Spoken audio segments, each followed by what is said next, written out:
두 곳에 대규모 집회가 있었습니다. 냉정하게 두 집회를 비교해 보겠습니다. 냉정하지 않다고 생각하시는 분이 계시면 미리 사과드립니다.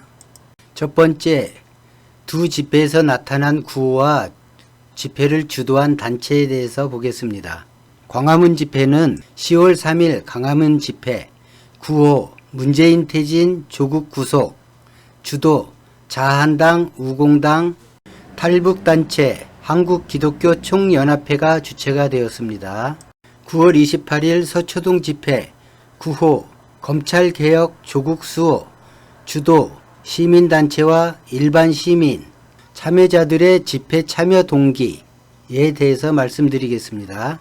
광화문 집회는 자유한국당의 전국당원 동원령, 우리공화당의 전국당원 동원령, 한국기독교 총연합회 동원령, 탈북단체 회원 동원령, 그리고 동원령과 무관하게 자신의 소신에 따라서 참여하신 분들이 있겠죠. SNS를 접한 집회 소식에 불특정 시민들이 자발적으로 참여한 집회입니다. 어떤 분은 저번 주에 6,000명 정도가 모여서 제발 5만 명만 왔으면 좋겠다고 기도를 했는데 너무 많이 와서 당황했다고 하더라고요. 집회 참가자들의 정치 성향을 살펴보겠습니다.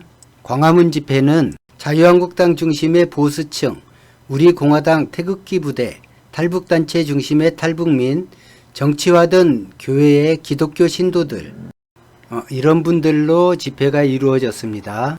민주진보 정당 지지자층, 검찰개혁을 원하는 일반 시민, 현 정부 지지층, 이런 분들이 모여서 집회를 이루었습니다.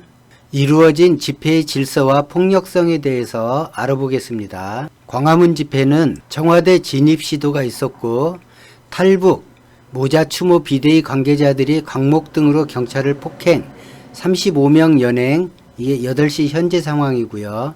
주최 측이 전혀 통제를 못하고 있고 오히려 방조하고 있는 상황입니다. 청와대에 비해 경비가 허술한 검찰청임에도 한 명도 진입 시도를 하지 않았어요. 폭력 사건이 아예 일어나지 않았죠. 바로 옆에 반대 집회가 한 2,000명 정도 있었는데 전혀 충돌이 일어나지 않았습니다. 주최 측 질서 유지 노력이 사실상 없는 거고요. 질서에 대한 집회 문화가 정착된 그런 모임이라고 보면 되겠습니다. 두 집회의 문화의 차이를 한번 살펴보겠습니다. 광화문 집회는 이명박 박근혜 정권 하에서 관제 데모에 동원된 문화, 이명박 박근혜 사법처리 적폐로 인식되는 것에 대한 불만, 내년 총선의 위기감으로 겹칠된 것 같고요. 조국 장관 기용을 기점으로 폭발한 것 같습니다. 서초동 참가자들은 많은 자발적 시위 경험이 질서에 대한 자각이 형성된 상태고 박근혜 탄핵 시의 질서 문화가 정착된 것으로 보입니다. 자유롭고 즐기는 분위기에 익숙하고 노 대통령 당시 사회 분위기와 비슷한 것에 대한 경계감으로 결집한 것으로 보입니다. 향후 집회 규모 및 향방에 대해서 보겠습니다. 광화문 집회는 관제 데모와 비슷하게 동원된 성격이어서 주최 측의 비용 부담이 너무나 크고요. 이후 같은 동원이 통할지는 미지수입니다. 경찰이 자극하는 강제 진압이 아니라 소극적인 대응으로 자극이 되지 않았기 때문입니다. 서초동 시위 장소가 협소하지만 광화문 집회에 영향을 받을 듯 하고요. 주말 6시에 집회가 예정된 상태이고 자발적 모금이 정착된 구조여서 주최 측 비용 부담이 크지 않다라는 게 장점입니다. 그럼 두 집회가 주는 순기능에 대해서 알아보겠습니다.